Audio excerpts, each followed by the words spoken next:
नमस्कार विद्यार्थियों, मैं मुकेश कुमार नागर, Hindi and Sanskrit faculty motion foundation के ऑनलाइन प्लेटफॉर्म पर आप सबका स्वागत है। आज हम लोग जो पढ़ने वाले हैं वो हमारा संधि का टॉपिक है और संधि के में तीसरा लेक्चर आज हमारा होगा। आज हम लोग जो स्टार्ट करेंगे वो है व्यंजन संधि।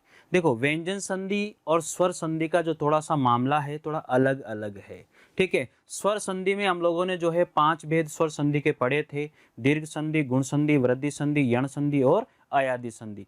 वहां पर हम लोगों ने थोड़ा सा ट्रिक के माध्यम से भी उनको सीखा था, लेकिन व्यंजन संधि में थोड़े से आपको फॉर्मूले बेस पर चलना पड़ेगा। फॉर्मूला जो भी यहाँ पर फॉर्मूला बताया गया है उस फॉर्मूले के अनुसार ही वो शब्द बनेगा। आपको ये ध्यान रखना है, जो थोड़ा सा मैं आपको हिंट दूंगा यहाँ पर, थोड़ी सी ट्रिक जो मैं आपको यहाँ पर बताऊंगा जब स्टार्ट करेंगे उसको, तो वहाँ पर उस पॉइंट को पकड़ लेना आप बस, कि प्लस के पहले व्यंजन है, प्लस के पहले व्यंजन है, प्लस के बाद में व्यंजन है, तो व्यंजन संधि वहाँ पर निश्चित रूप से होगी, ठीक है। तो व्यंजन संधि और स्वर संधि में जो है थोड़ा सा मामला अलग अलग है, लेकिन यहाँ पर जो सीखने वाली बात यह है, वो सीखने वाली जो बातें हैं सारी की सारी उसी बेस पर है। किस बेस पर है? वही बेस हमारा जो स्वर संधि में हमने किया था, तरीका वही है। वर्णों के मेल से ही संधि बनती है, चाहे वो व्यंजन संधि हो, चाहे वो स्वर संधि हो, कोई सी भी संधि हो, वर्ण वहां पर निश्चित रूप से मिलेंगे। तो यहाँ पर जो संधि है, व्यंजन संधि को आज हम लोग जो स्टार्ट करने वाले हैं, व्यंजन संधि के अंदर क्या क्या चीजें होती है, किस तरह से व्यंजन शब्द यहाँ पर बनते हैं, किस तरह के यहाँ पर शब्द चेंज होते हैं, कौन से फॉर्मूले यहाँ पर लगते हैं, ये सारी बातें यहाँ पर हम लोग आज सीखने वाले हैं। तो चलिए आज स्टार्ट करते हैं व्यंजन संधि को। व्यंजन संधि होती क्या है? तो ये संधि का जो टॉपिक है इसमें सेकंड पॉइंट हम लोग यहाँ पर कर रहे हैं। व्यंजन संधि का जो सेकंड पार्ट है, उस सेकंड पार्ट में आपको बता देता हूं वो कौन सी संधि होगी, हमारी व्यंजन संधि होगी। देखो, इस व्यंजन नाम से ही हमें पता लग रहा है कि यहाँ पर कौन सी संधि हम लोग पढ़ने वाले हैं, व्यंजन संधि ही पढ़ने वाले हैं। अर्थात ये बात आप ध्यान से सुन लीजिए कि प्लस के पहले व्यंजन होगा ही होगा, कहीं ना कहीं तो व्यंजन होना है। यानी कि अगर पीछे स्वर भी है तो आगे व्यंजन होगा, आगे व्यंजन है तो पीछे स्वर होगा, कहीं ना कहीं तो व्यंजन निश्चित रूप से यहाँ पर होना होगा।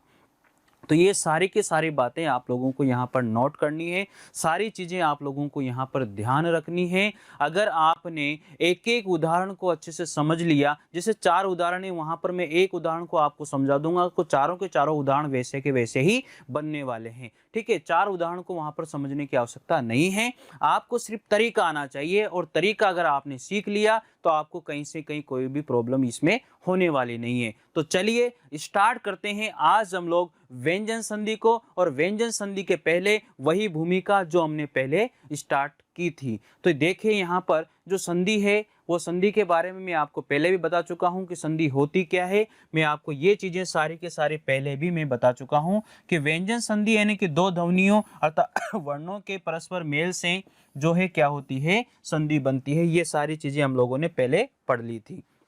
लेकिन बात आती है स्वर के साथ में, अगर व्यंजन है, स्वर के साथ में व्यंजन है, तो वहां पर व्यंजन संधि ही बनेगी। यहाँ पर क्या बन जाएगी? व्यंजन संधि ही बनेगी। ये बात आपको याद रखनी होगी।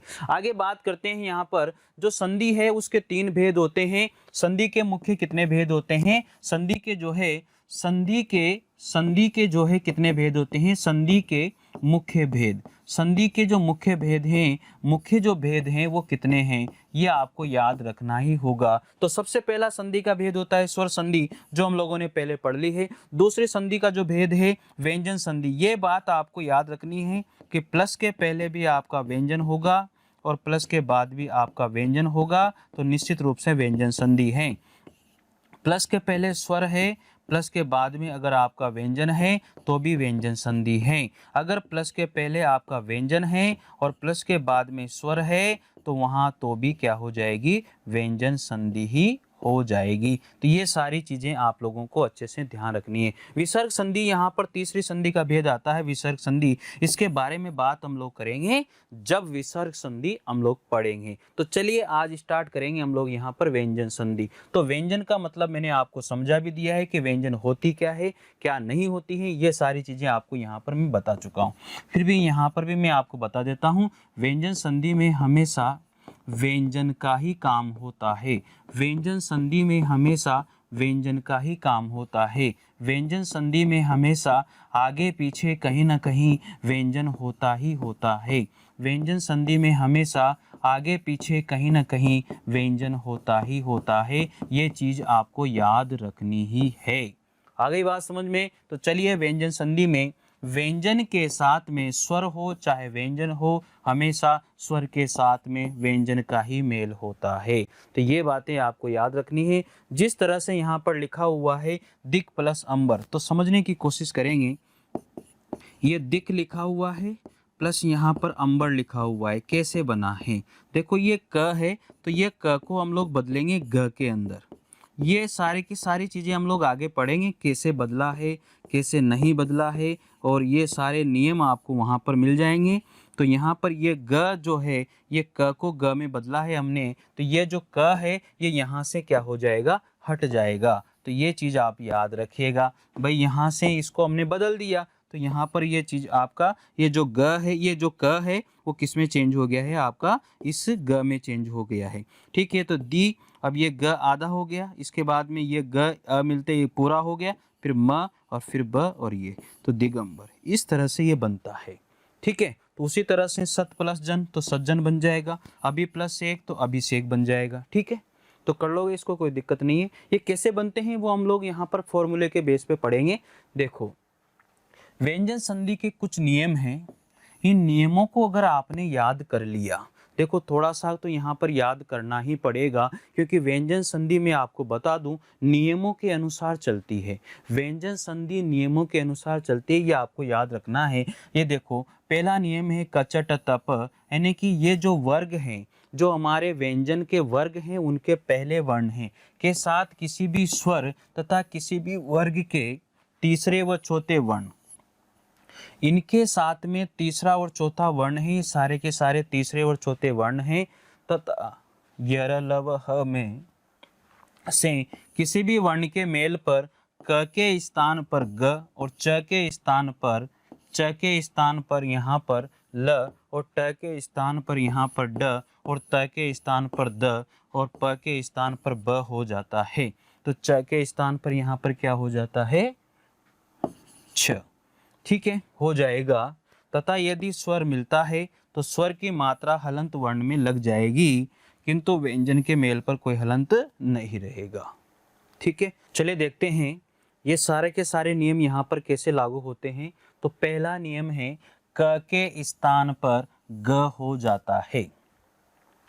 जो मैंने पहले आपको बताया उस नियम को भूल जाइए, आप केवल जो यहाँ पर हम लोग स्टार्ट कर रहे हैं वो नियम याद रखिए बस। जो इतनी बड़ी रामायण हमने इसके पहले पढ़ी थी, उस रामायण को याद रखने की आवश्यकता बिल्कुल भी नहीं है। आप यहाँ से शुरू कीजिए। ये अब आपकी व्यंजन यानी कि ओरिजिनली व्यंजन संधि यहाँ से स्टार्ट हो रही है। ठीक है, तो बात करेंगे हम लोग सबसे पहले क के स्थान पर क्या हो जाता है। इस क के स्थान पर ग हो जाता है, कहने का मतलब यह है वन के स्थान पर क्या हो जाता है, 3 हो जाता है। यानी कि ये जो क है ये वर्ग का पहला वर्ण है, और पहले वर्ण को हम किस में चेंज कर देंगे, उसी के वर्ग में तीसरे वर्ण में चेंज कर देंगे। तो पहले के स्थान पर 3 हो जाता है, या पहले के स्थान पर तीसरा हो जाता है। कैसे होता है ये यहाँ पर समझ लीजिए।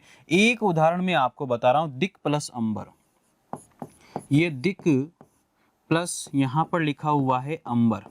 ठीक है, अब देखो यहाँ पर क लिखा हुआ है, इसको मैं चेंज करूंगा तीसरे में, चेंज किया किस में, ग में। तो ठीक है, ये क है, इसको मैं क ख ग, तो तीसरा वर्ण हो गया अपने ही वर्ग का तीसरा, क ख ग ग आए, तो ये अपने ही वर्ग के तीसरे वर्ण में चेंज होता है। ये पहला रूल यहाँ पर कहता है। तो इस क को हलंत लग रहा है इसके ऊपर, तो हलंत वाले में ही चेंज हो जाएगा। ये ग हलंत लग रहा है, इसके बाद में ये अंबर। ठीक है, ध्यान दीजिए, इसके बाद में ये ग हलंत लग रहा था, अ इसका मिलेगा तो ग क्या हो जाएगा, पूरा हो जाएगा। ये ग पूरा हो गया। इसके बाद में ये इसमें मिल चुका है, ये म और ये ब और ये दिगंबर, इस तरह से ये बन गया। ये पहला आपका नियम यहाँ पर लागू हो जाता है। उसके बाद में वाक प्लस ईस को यहाँ पर देख लो, ये वाक प्लस यहाँ पर ईस लिखा हुआ है। तो देखो यहाँ पर इस क को ग में चेंज करेंगे, तीसरे में ये ग में चेंज कर दिया। इसके बाद में ईस लिखा हुआ है। अब यहाँ पर क्या हो जाएगा, वा। इसके बाद में देखो ये ग है, ई मिलाएंगे ग में तो क्या बन जाएगा, बड़ी की मात्रा लगेगी, पूरा हो जाएगा, क्या बन जाएगा, वागीश। कोई दिक्कत नहीं है। इस तरह से सारी चीजें हो जाएगी। तो दिक् प्लस दर्शन का क्या बन जाएगा, दिग्दर्शन बन जाएगा। वाणी प्लस वर्ग का क्या बन जाएगा, वाणी वर्ग बन जाएगा। क्या बन जाएगा, वाणी वर्ग बन जाएगा। ठीक है, कोई दिक्कत नहीं है। अगला देखेंगे, प्राग प्लस ऐतिहासिक का प्राग ऐतिहासिक बन जाएगा। वाग प्लस इसका वागीश बन जाएगा। दिक् प्लस दर्शन का दिग्दर्शन बन जाएगा। ये सारी चीजें जो है इसी तरीके से बनेगी, जो दो उदाहरण मैंने आपको यहाँ पर बताई है। चलो एक और बता देता हूँ, दिक् प्लस दर्शन को मैं यहाँ पर और बता देता हूँ। दिक् प्लस दर्शन, ठीक है, देखो ये दिग ग में चेंज होगा क, इसके बाद में क्या लिखा हुआ है, दर्शन लिखा हुआ है। अब देखो पीछे स्वर नहीं है, इसलिए ग आधा का आधा ही रहेगा, ग ये दर्शन, दिग्दर्शन ही बनेगा, आधा का आधा ही यहाँ पर रह जाएगा। तो ये ऑप्शन हमारा आ जाता है। ठीक है, तो इस तरह से आपको समझना है और आगे बढ़ते जाना है। चलिए अगला नियम आता है, च के स्थान पर क्या हो जाता है, ज हो जाता है। च के स्थान पर क्या हो जाता है, ज हो जाता है। कैसे, देखो अच प्लस अंत क्या बन जाएगा, अजंत। कैसे बना, देख लो यहाँ पर ये अच लिखा हुआ है, इसके बाद में यहाँ पर अंत लिखा हुआ है। देखो अ के च के स्थान पर क्या हो रहा है, ज हो रहा है, तो ये ज कर दिया, हलंत वाला है, ज बनेगा, पीछे है अंत। अब अ इस ज में मिल जाएगा तो क्या बन जाएगा, अ ज पूरा हो जाएगा, ये ज पूरा आगे, तो ये अजंत बन जाएगा। यही चीज यहाँ पर बन रही है।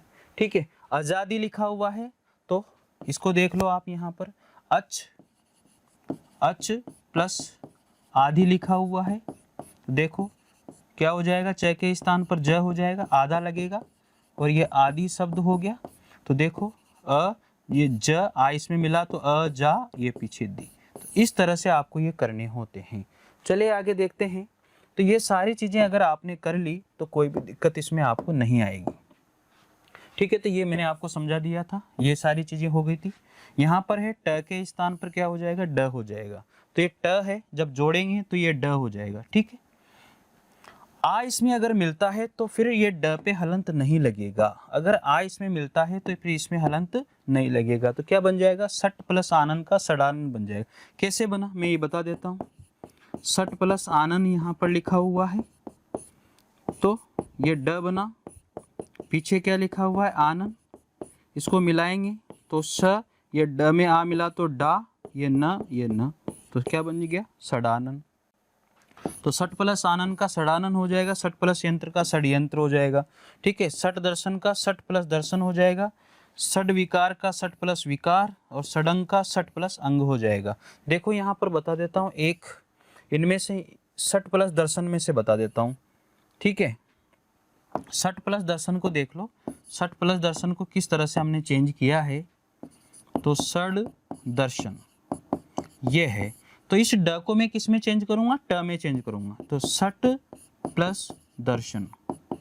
ठीक है, कैसे चेंज हुआ कि जो ट है उसको हम तीसरे में ले जाएंगे। तो ये जो ट है ये किस में चेंज हो रहा है, तो ये पहला जो है किस में चेंज हो रहा है, तीसरे में चेंज हो रहा है। बस यही रूल यहाँ पर फॉलो होता है। तो ये यहाँ पर जो मैंने लगाया है ये बन करके आया है। तो सट प्लस विकार, देखो इसको, सट प्लस विकार में सड विकार बन जाएगा, सट प्लस अंग का सडंग बन जाएगा। ये ट को ही तो ड में चेंज कर रहे हैं और कुछ थोड़ी कर रहे हैं इसके अंदर हम।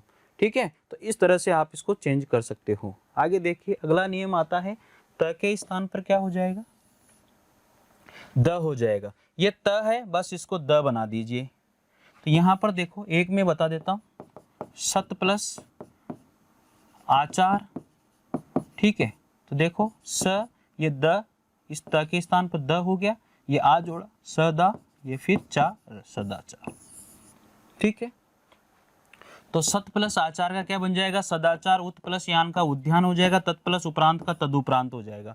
ठीक है। इसी तरह से सारे के सारे नियम, सदास्य का क्या हो जाएगा, सत प्लस आस्य हो जाएगा, तदंतर का तत् प्लस अंतर, उद्घाटन का उत प्लस घाटन, जगदम्बा का जगत प्लस अम्बा, इस तरह से करने होते हैं। ठीक है, एक और बता देता हूं इसमें, सत प्लस आस्य, सत प्लस आस्य, देखो सत, त को किस में चेंज करेंगे, त को करेंगे द में चेंज, तो ये द में चेंज, आ इसमें जोड़ा तो सदास्य बन जाएगा, अपने आप चेंज हो रहा है, ये सदास्य बन गया आपका। ठीक है, तो द को जहां जहां भी द है उसको चेंज करेंगे त में, और जहां जहां भी त है उसको चेंज करेंगे द में, ये चेंज हो जाते हैं। तो कहने का मतलब पहले को तीसरे में और तीसरे को पहले में, कोई दिक्कत इसमें नहीं होनी चाहिए मेरे हिसाब से। और प के स्थान पर क्या बन जाएगा, ब बन जाएगा, ये प आ रहा है तो ब कर दो, कोई दिक्कत ही नहीं है इसमें। अगला है सेकंड नंबर का, क च ट त प के स्थान पर, क च ट त प स्थान पर किसी भी नासिक वर्ण का, ये पांचवा वर्ण है, इनके स्थान पर क्या हो जाता है, ये सारी चीजें भूल जाइए, आप इसको याद रखिए बस। क के स्थान पर क्या हो जाता है, ड हो जाता है, बस इतना याद रखो। तो क के स्थान पर क्या हो जाएगा, ड हो जाएगा, तो इसको हटा के आपको डायरेक्ट ड जोड़ना है।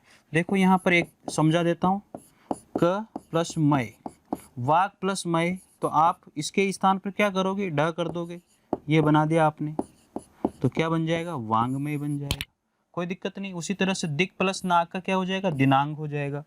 अगला आता है विच्छेद में भी, दिग्मंडल का दिक् प्लस मंडल, और प्रांग मुख का क्या हो जाएगा, प्राग प्लस मुख हो जाएगा।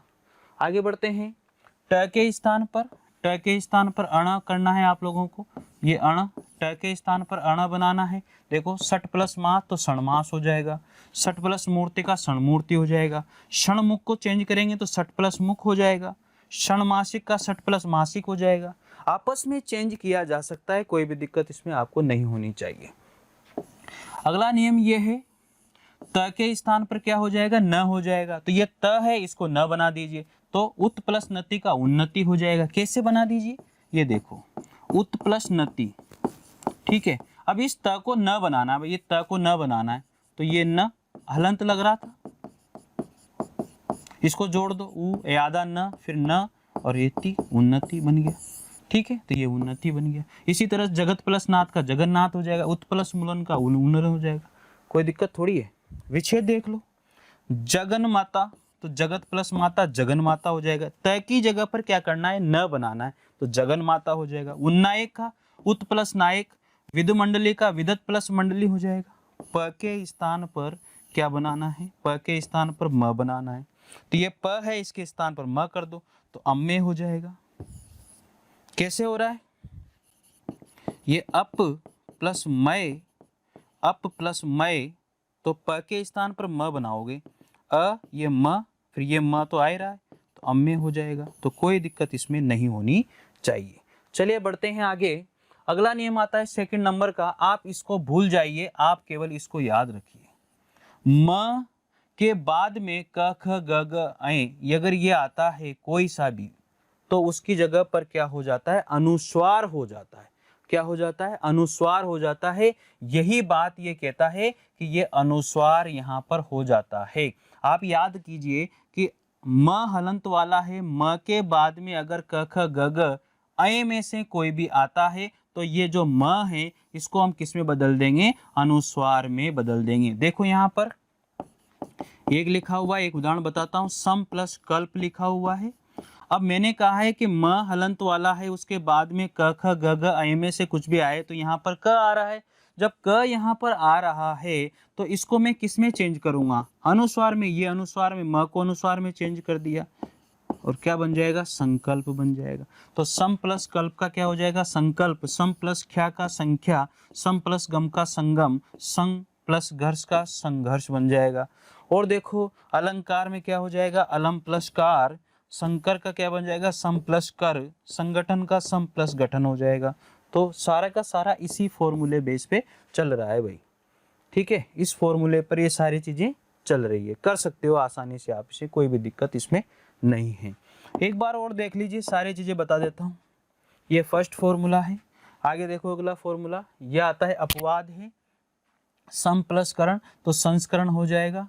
देखो कैसे, ये अपवाद है भाई, ठीक है ना, सम प्लस करण, इसमें क्या होगा, अनुस्वार भी होगा और स का भी यहाँ पर आगमन होगा। तो ये स फिर करण, ये अपवाद है। तो अनुस्वार भी होगा म का और स का आगमन भी होगा, ये आपको याद रखने हैं। थोड़े से अपवाद हैं ये। तो सम प्लस करण का संस्करण, सम प्लस कृत का संस्कृत, सम प्लस कार का संस्कार, सम प्लस कृत्य का संस्कृति, ये सारे के सारे अपवाद हैं जो व्यंजन संधि में आते हैं। जैसे सम प्लस कृत है, देखो यहाँ पर सम प्लस कृत है, ये कृत। अब म का तो अनुस्वार कर ही रहे हैं, लेकिन बीच में आदेश स का भी क्या हो जाएगा, आगमन हो जाएगा। तो क्या बन जाएगा, संस्कृत बन जाएगा। इस तरह से बनाना। सम प्लस कार है, ये सम प्लस कार यहाँ पर लिखा हुआ है। सम प्लस कार स का तो अनुस्वार कर ही रहे हैं, लेकिन आगे स का भी आगमन होता है, तो संस्कार बन जाएगा। इस तरह से करने होते हैं सारे के सारे। अगला है यहाँ पर म के बाद में अगर आए च छ ज ज आए में से कुछ भी आए तो उसको भी अनुस्वार में बदल दिया जाता है। यहाँ पर देखो सम प्लस चय है, सम प्लस चय। अगर म के बाद में च छ ज ज आए में से कुछ भी आता है तो इसको भी अनुस्वार में बदल दिया जाता है। तो ये सम संचय बन जाएगा। यहाँ पर देखो ये संचय बन गया। तो किम प्लस चित्त किंचित बन जाएगा। सम प्लस जीवन संजीवन बन जाएगा। ठीक है, बहुत अच्छे उदाहरण है। विच्छेद देखो किंचन, किम प्लस चन, मृत्युंजय मृत्युम प्लस जय, संचालन सम प्लस चालन। कोई दिक्कत इसमें आपको आनी नहीं चाहिए। अगला उदाहरण यहाँ पर कहता है, अगला नियम कहता है कि म के बाद में ट ठ ड ढ अण में से कुछ भी आए तो क्या हो जाएगा, अनुस्वार हो जाएगा। तो दम प्लस दे तो दंड हो जाएगा, खम प्लस ड खंड हो जाएगा। दोनों तरीके से लिखे जा सकते हैं। ठीक है, ये कोई ऐसा इंपॉर्टेंट नहीं है, इसको इतना ध्यान रखने की आवश्यकता आपको नहीं होनी चाहिए। म के बाद में इनमें से आए तथा द द न में से कुछ भी आएगा तो म का अनुस्वार हो जाएगा। ठीक है, देखो सम प्लस दोष तो संतोष हो जाएगा, किम प्लस नर का किन्नर हो जाएगा, सम प्लस दे का संदेह हो जाएगा। ठीक है, अपने में ही चेंज होता है ये। विच्छेद में देखो संताप का हो जाएगा सम प्लस ताप, दुरंदर का दुरम प्लस दर, ये याद रखना भाई। ठीक है, इसके बाद में म के बाद में प फ ब भ में से कुछ भी आता है तो वो अनुस्वार में बदल जाएगा। देखो सम प्लस पूर्ण तो संपूर्ण हो जाएगा, सम प्लस भव संभव हो जाएगा। दोनों तरीके से लिख सकते हैं, कोई दिक्कत यहाँ पर नहीं है। अगला देखो यहाँ पर विच्छेद में विषमवर तो विषम प्लस भर, संभावना सम प्लस भावना, कोई दिक्कत थोड़ी है। इनके बार कोई भी उदाहरण आपका जाने वाला नहीं है। यहाँ पर लिखा हुआ है सम प्लस योग तो संयोग हो जाएगा। यहाँ पर बता देता हूँ आपको एक, जैसे सम प्लस योग लिखा हुआ है, ठीक है, तो म को अनुस्वार में बदलेंगे तो क्या बन जाएगा, संयोग बन जाएगा। अनुस्वार में बदल दो, ये पहला हो गया। दूसरा देख लो सम प्लस रचना, ये सम प्लस रचना है। म को अनुस्वार में बदलो, क्या बन जाएगा, ये संरचना बन जाएगा। इस तरह से अनुस्वार में बदलना है। कुल मिला के बात ये है अनुस्वार में कैसे बदलना है कि म के साथ में अगर य र ल व स श श और ह इनमें से कोई भी वर्ण आता है किसके साथ, म के साथ में, तो उसके स्थान पर म को हम लोग क्या बना देते हैं, अनुस्वार में बदल देते हैं। ये हमारा नियम कहता है और ये सारे के सारे ऐसे ही बदल रहे हैं। इधर देख लो सम प्लस लग्न लिखा हुआ है, सम प्लस लग्न, ठीक है, तो म को अनुस्वार में बदलेंगे तो अनुस्वार में बदल गया और इसके बाद में संलग्न हो जाएगा। इसके बाद में देखो सम प्लस सय हो जाएगा तो सम प्लस शय, ठीक है, तो क्या हो जाएगा, अनुस्वार में संशय हो जाएगा। ठीक है, तो कर सकते हैं, इस तरह से बदल सकते हैं। और देखो संयोजन तो सम प्लस योजन हो जाएगा, संविधान सम प्लस विधान हो जाएगा, संसर्ग सम प्लस सर्ग हो जाएगा, संश्लेषण सम प्लस श्लेषण हो जाएगा। कोई दिक्कत इसमें आपको नहीं होनी चाहिए। इसके बाद में है त या द के बाद में अगर च या छ हो के मेल पर त या द के स्थान पर क्या हो जाता है, च बन जाता है। तो नियम क्या कहता है, त या द के बाद में क्या होगा, च या छ अगर होता है तो त या द के स्थान पर, इस त या द के स्थान पर ये नियम बन जाता है, क्या हो जाएगा, च बन जाएगा। च या च यानी कि त या द के स्थान पर क्या होगा, च हो जाएगा। क्या हो जाएगा, इसके स्थान पर भी च हो जाता है, ये नियम बनता है। तो यहाँ पर देख लो भाई, उत प्लस चारण लिखा हुआ है, उत प्लस चारण लिखा हुआ है, वो कह रहा है कि त या द के बाद में च या छ हो तो इस त के स्थान पर भी क्या हो जाएगा, च हो जाएगा। तो क्या बन जाएगा, उच्चारण बन जाएगा। यही तो नियम है। शरत प्लस चंद तो शरत चंद्र हो जाएगा, उत प्लस छिन्न का उच्छिन्न हो जाएगा। अगला है व्रत चयन का व्रत प्लस चयन, उच्छेद का उत प्लस छेद, विद्युत छटा का विद्युत प्लस छटा। सारे उदाहरण एक जैसे ही हैं। उच्छेद का देख लो, उत प्लस छेद। वो ये कहता है कि त के बाद में अगर च या च हो जाता है, ये च कर दिया, ये छेद, कोई दिक्कत इसमें नहीं है। आगे बढ़ते हैं। अगला आता है हमारा त या द के बाद में, नियम यहाँ पर लिख रहा हूं मैं, त या द के बाद में क्या होगा, त या द के बाद में क्या होगा, ज या ज हो, ज या ज हो के मेल पर त या द के स्थान पर क्या हो जाता है, ज हो जाता है। तो इस त या द के स्थान पर क्या हो जाएगा, ज हो जाएगा। ठीक है, कर सकते हो। देखते हैं यहाँ पर इसका उदाहरण। एक उदाहरण इस नियम के आधार पर देख लेते हैं। जगत प्लस जीवन लिखा हुआ है, ये उदाहरण हम लोग देख रहे हैं। तो त के स्थान पर क्या हो जाएगा, ज हो जाएगा। तो ज, ये ज कर दिया, फिर आगे क्या है, जगजीवन हो जाएगा।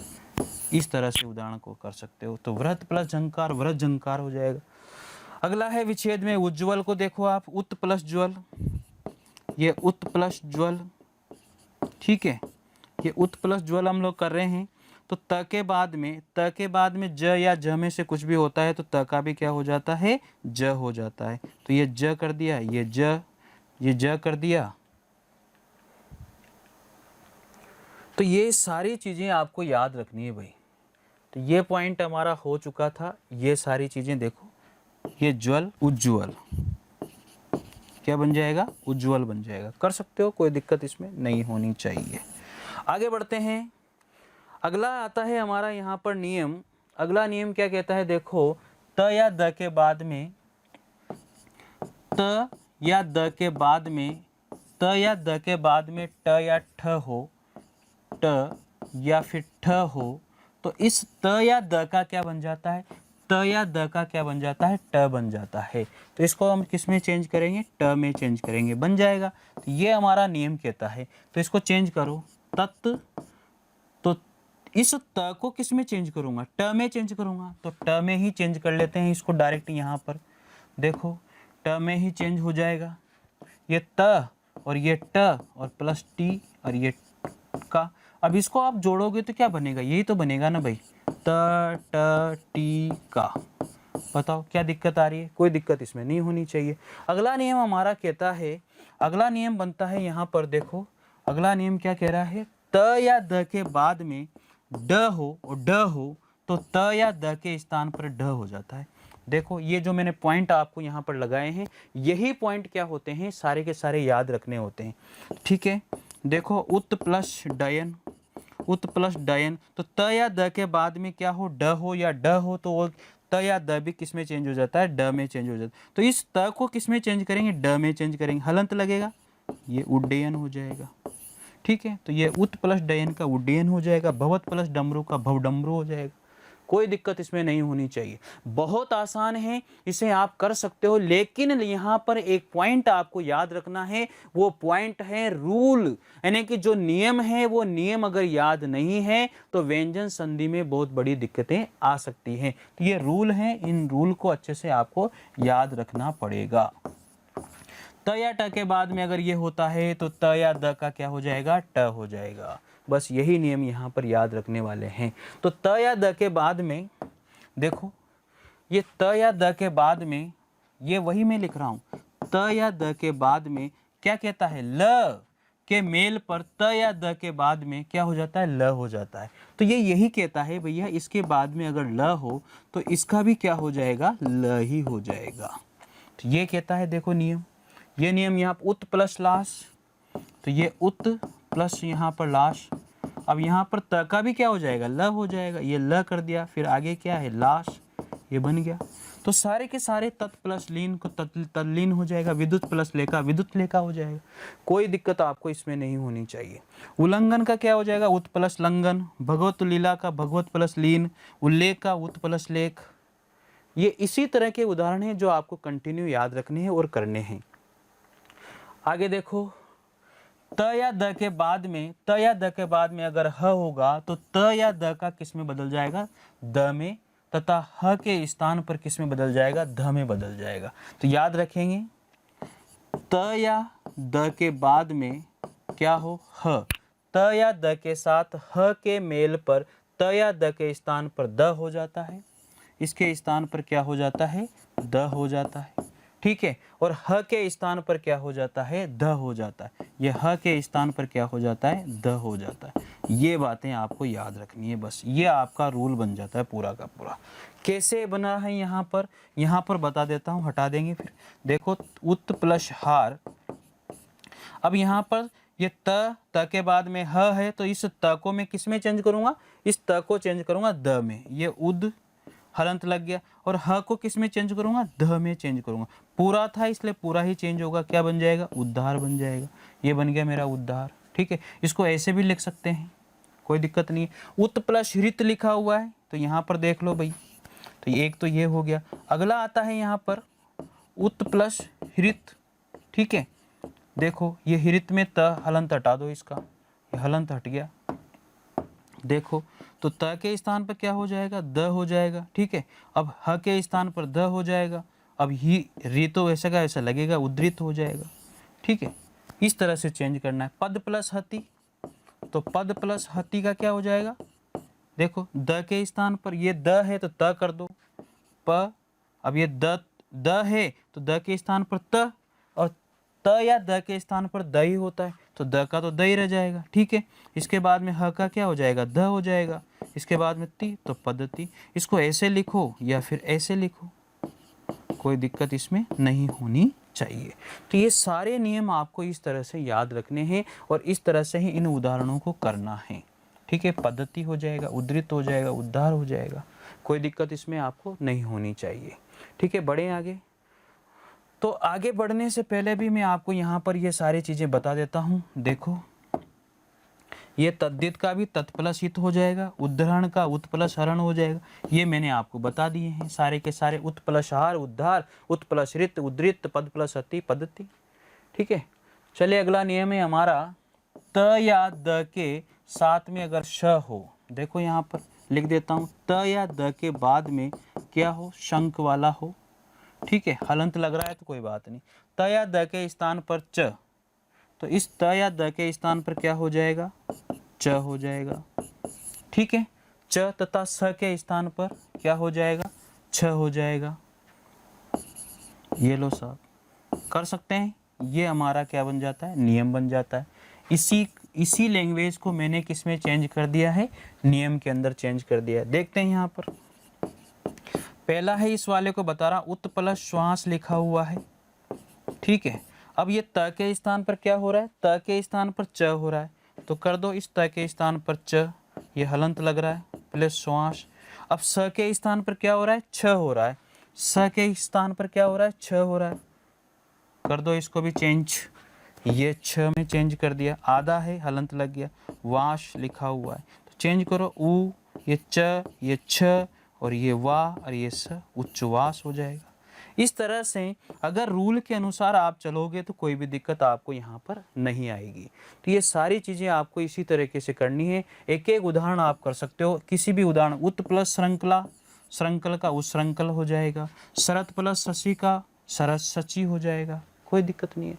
ये जो रूल है ना, इस रूल के अनुसार अगर आपने काम किया तो कोई भी दिक्कत इसमें आपको नहीं आने वाली है, ठीक है। तो आगे बढ़ते हैं इसी तरह से।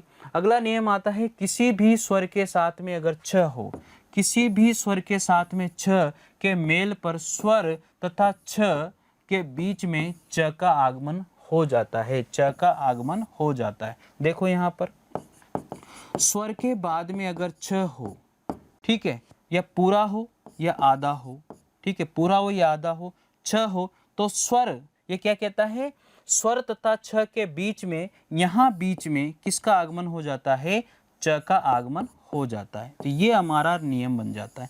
ये क्या बनता है, हमारा नियम बन जाता है। तो यहाँ पर उदाहरण हम लोग समझ लेते हैं, एक उदाहरण को कर लेते हैं। आ प्लस छादन, ये जो लिखा हुआ है उसी को बता रहा हूँ।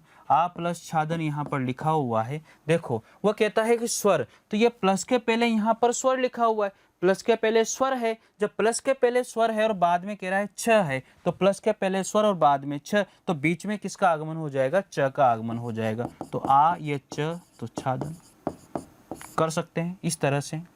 अगला और देखिए, अगला यहाँ पर लिखा हुआ है अनु प्लस छेद। तो यहाँ पर देखो अनु, ये यहाँ पर स्वर है और इसके बाद में छ है, तो बीच में किसका आगमन हो जाएगा, च का आगमन, तो अनुच्छेद बन जाएगा। कर सकते हो, कोई दिक्कत आपको इसमें नहीं आनी चाहिए। ठीक है, अगला है साला प्लस छादन। साला प्लस छादन, तो यहाँ पर देखो ये आ है और बाद में छ है, तो बीच में किसका आगमन हो जाएगा, बीच में च का आगमन हो जाएगा। तो जोड़ दो भैया, छादन, आगे है शाला, जोड़ो, क्या बन जाएगा, शालाच्छादन। शाला, आगे च और ये छा, ये दन, शालाच्छादन। इस तरह से ये शालाच्छादन बन जाएगा। किया जा सकता है, कोई भी दिक्कत इसमें आपको नहीं आने वाली है, आसानी से कर सकते हो इस काम को, कोई परेशानी यहाँ पर नहीं होगी। अगर आपको रूल याद है, ये रूल मैंने उस लैंग्वेज को रूल में बदल दिया है, आप इस रूल को अगर याद कर लेते हो तो फिर आपको कोई भी दिक्कत इसमें नहीं आएगी। चलिए आगे बढ़ते हैं। आगे यही नियम आगे हम लोग फॉलो करेंगे। इसी नियम को देखो, यहाँ पर परिच्छेद लिखा हुआ है, तो परि प्लस छेद, तो च का आगमन हो रहा था तो च को हटा देंगे, और जब संधि विच्छेद करेंगे तो च को जोड़ देंगे, और जब संधि करेंगे तो च को लगा देंगे। यहाँ पर देखो परि प्लस छेद लिखा हुआ है, ये परि प्लस छेद, ठीक है। तो यहाँ पर च का आगमन होगा क्योंकि पहले स्वर है, परि प्लस ये च का आगमन हो गया, इसके बाद में छेद लिखा हुआ है, तो जोड़ दो इसको, क्या बन जाएगा, परिच्छेद हो जाएगा। ठीक है, किया जा सकता है, कोई दिक्कत आपको इसमें। विच्छेद हो जाएगा, तरुच्छाया एकच्छत्र, तो परिच्छेद का परि प्लस छेद, विच्छेद का वी प्लस छेद हो जाएगा आसानी से, कोई प्रॉब्लम नहीं इसमें नहीं आएगी। तरु प्लस छाया, तरु प्लस छाया हो जाएगा, एक छत्र का एक प्लस छत्र हो जाएगा। क्या दिक्कत है भाई बताओ, कोई प्रॉब्लम नहीं है ना, आसानी से कर सकते हैं इस काम को। ठीक है, अब अ या आ के अतिरिक्त अन्य किसी स्वर के साथ में अगर स के मेल पर स के स्थान पर श हो जाता है, ठीक है, देखो वी प्लस शम, ये यहाँ पर वी लिखा हुआ है, फिर इसके बाद में सम लिखा हुआ है।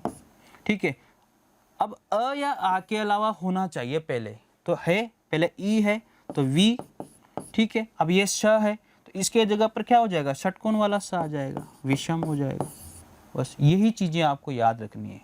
अभी प्लस सिक तो इस की जगह षटकोण वाला हो जाएगा, अनु प्लस संग तो इसकी जगह क्या हो जाएगा, षटकोण वाला हो जाएगा। बस इस तरह से आपको नियम के साथ सारे उदाहरण याद रखने हैं।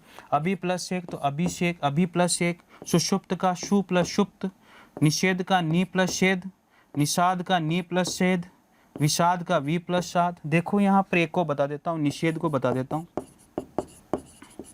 अगर स के बाद में पहले अ आ को छोड़ करके कोई भी स्वर है तो नी है, प्लस अब ये स है तो इसको किस में चेंज करेंगे, स्लेट वाले में चेंज करेंगे, षटकोण वाले को स्लेट वाले में, तो नी प्लस छेद हो जाएगा, कोई दिक्कत नहीं है। आगे है निषाद का देख लेते हैं, तो यहाँ पर नी प्लस शाद, ठीक है। अब ये स चेंज होगा नहीं होगा तो नी, और ये स को सा में चेंज करेंगे तो निषाद बन जाएगा।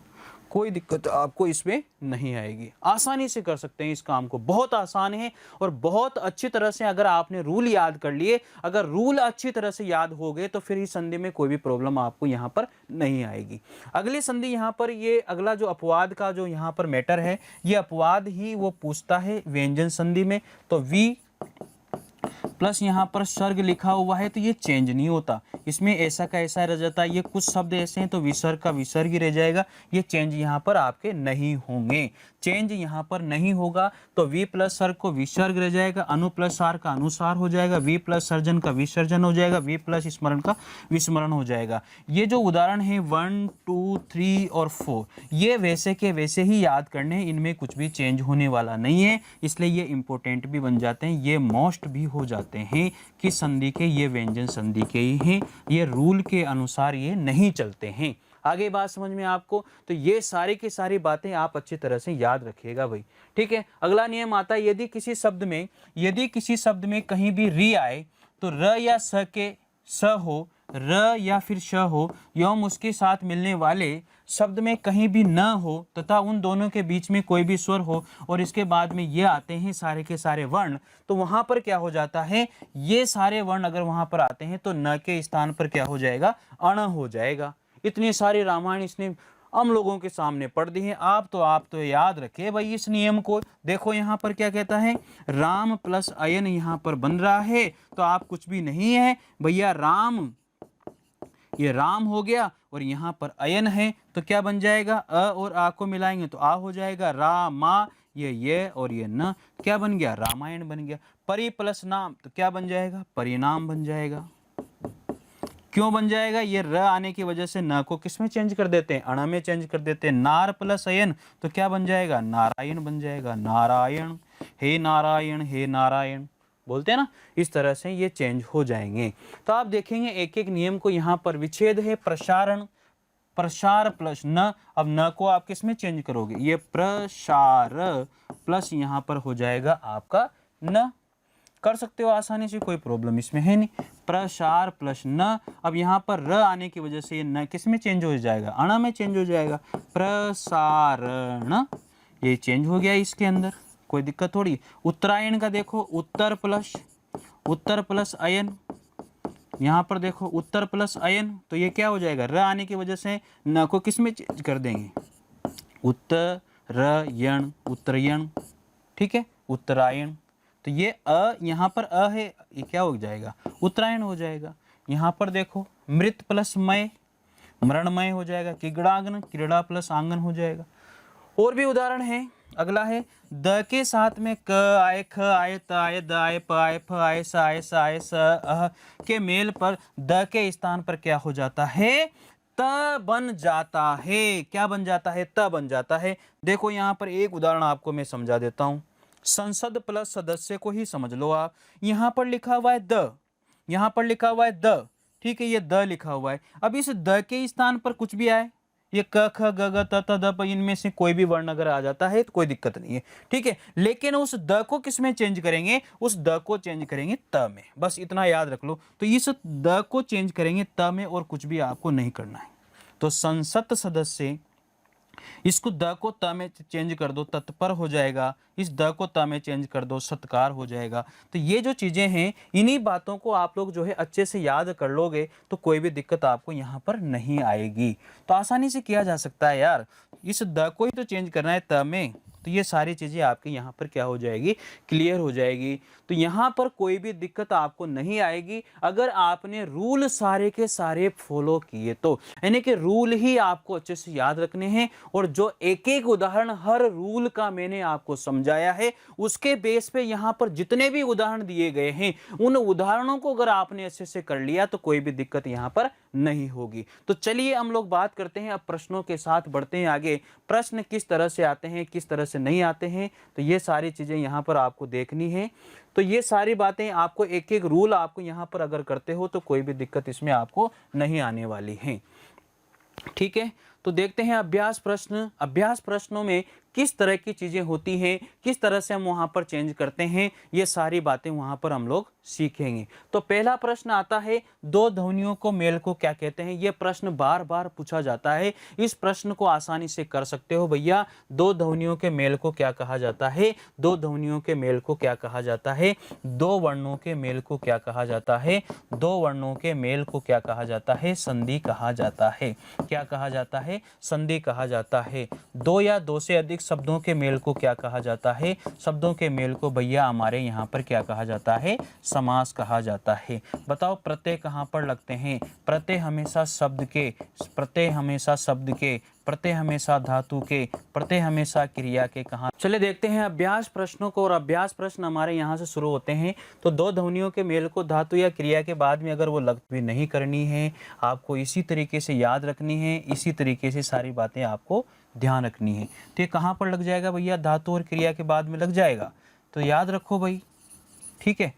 तो ये प्रत्यय वाली चीज़ें तो अभी याद करने की आपको आवश्यकता ही नहीं है, प्रत्यय वाली चीज़ अभी आप याद ही नहीं करें तो भी बढ़िया है, ठीक है। चलिए आगे बात करेंगे। अगले प्रश्न की ओर बात करते हैं। अगला प्रश्न आता है हमारा, संधि मुख्यतः कितने प्रकार की होती है? संधि मुख्यतः कितने प्रकार की होती है? 3 प्रकार की होती है। कर सकते हो आसानी से। अगला प्रश्न क्या कहता है देखते हैं, निम्न में से किसमें स्वर संधि नहीं हुई है? वेरी गुड, स्वर संधि किसमें नहीं हुई है? देखो नैनाभिराम, यहाँ पर देख लो भैया आप, नैनाभिराम में यहाँ पर नयन प्लस अभिराम, अभिराम, तो इसमें तो स्वर संधि है, अ और अ मिलके आ हो गया, तो यहाँ तो स्वर संधि हो रही है। यद्यपि, यदि प्लस अपि, इसमें भी यण संधि है, इसमें भी हो रही है, इसमें भी हो रही है, इसमें भी हो रही है, इसमें भी हो रही है, तो इसमें नहीं हो रही, तो क्या बन जाएगा? जगत प्लस ईश हो जाएगा। तो इसमें यहाँ पर व्यंजन संधि है, यहाँ पर कौन सी संधि है? व्यंजन संधि है, तो कर सकते हो आसानी से। अगला प्रश्न है, संधि का अर्थ क्या होता है? संधि का अर्थ क्या होता है? ये बार बार ये क्वेश्चन आता रहता है और बार बार इस क्वेश्चन को आप कर सकते हो। देखो संधि का अर्थ क्या होता है, एक अक्षर मिलेगा, एक अक्षर मिलेगा, दूसरा अक्षर मिलेगा, तीसरा अक्षर बना देगा, ठीक है।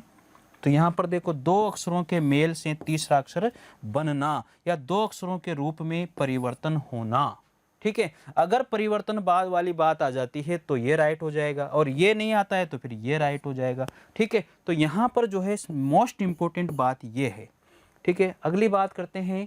अगला प्रश्न है जगदीश, ये मैंने आपको बता दिया था, इसकी संधि विच्छेद करके बता देता हूँ।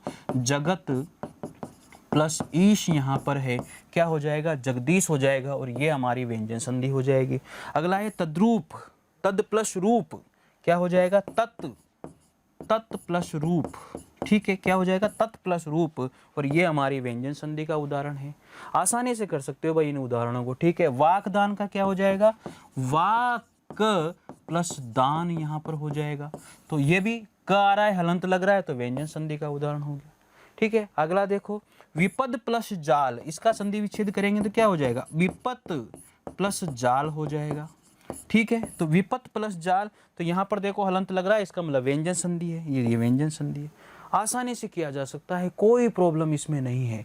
अगला है, किस क्रमांक में वाक प्लस ईश, ये कह रहा है कि वाक प्लस ईश, इसको तो मैंने आपको वहां पर भी बताया है, तो ये बन जाएगा वागीश, ठीक है। क्या बन जाएगा? वागीश, ये वाला उदाहरण राइट हो जाएगा। अगला उदाहरण देखो, दिग्दर्शन, क्या बन जाएगा? दिक प्लस दर्शन, दिक प्लस दर्शन, तो ये हलंत लग रहा है, इसका मतलब व्यंजन संधि है, कोई प्रॉब्लम नहीं है। अगर आपने जो यहाँ पर मैंने आपको पढ़ाया है, जो मैंने आपको यहाँ पर समझाया है, अगर उसको भी पढ़ लिया तो इन क्वेश्चन को करने में आपको कोई भी दिक्कत नहीं आएगी। अगला प्रश्न है, किस क्रमांक में वाक वैभव, तो यहाँ पर देखो क्या बन जाएगा? वाक प्लस वैभव हो जाएगा, ये वैभव हो जाएगा, देखो हलंत लग रहा है, इसका मतलब व्यंजन संधि है, तो ये वाक प्लस वैभव, ये राइट हो जाएगा। अगला है, त या द के बाद में ओ या फिर च, यानी कि त या द के बाद में क्या हो? च या छ हो, तो त या द को किस में चेंज कर देते हैं? किस में चेंज कर देते हैं? देखो यहाँ पर च में चेंज कर देते हैं, ये च में चेंज हो जाएगा, कोई दिक्कत नहीं है। अगला प्रश्न है वांगमय, तो क्या हो जाएगा? वाक प्लस मय, वाक प्लस मय, ठीक है, तो वांगमय हो जाएगा। ये क को क्या करेंगे? ग में चेंज कर देंगे 5वें में, और ये मय, तो ये वांगमय हो जाएगा। कौन सी संधि है? व्यंजन संधि है। अगला प्रश्न आता है हमारा 40 नंबर का, उद्धार, उत प्लस हार, उत प्लस हार, कौन सी संधि है? हलंत लग रहा है, इसका मतलब व्यंजन संधि है, कर सकते हो आसानी से, ठीक है। अगला प्रश्न यहाँ पर आता है उल्लास, उत प्लस लाश, क्या हो जाएगा? उत प्लस हो जाएगा, ठीक है, उल्लास, तो यहाँ पर हलंत लग रहा है, कौन सी संधि है? व्यंजन संधि है। इस तरीके से संधि को आसानी से सीखा जा सकता है, आसानी से किया जा सकता है। एक एक उदाहरण, ये जितने भी यहाँ पर मैंने आपको बताए हैं, एक एक उदाहरण आपको उन नियमों के अनुसार करने हैं। नियम को पहले समझें, नियम को समझने के बाद में उस उदाहरण को अगर आपने अच्छे से कर लिया, अच्छे से उस उदाहरण को एक्सप्लेन करके पूरा बनाएंगे, तो आपको एक एक नियम भी समझ में आएगा, एक एक उदाहरण भी आपको समझ में आएगा, और जो क्वेश्चन यहाँ पर हमने किए हैं 15 क्वेश्चन, ये क्वेश्चन भी आपको अच्छे से हो जाएंगे। तो ये आज का जो व्यंजन संधि का जो लेक्चर है वो यहीं समाप्त होता है। आप सभी को इस लेक्चर को पढ़ने के लिए बहुत बहुत धन्यवाद।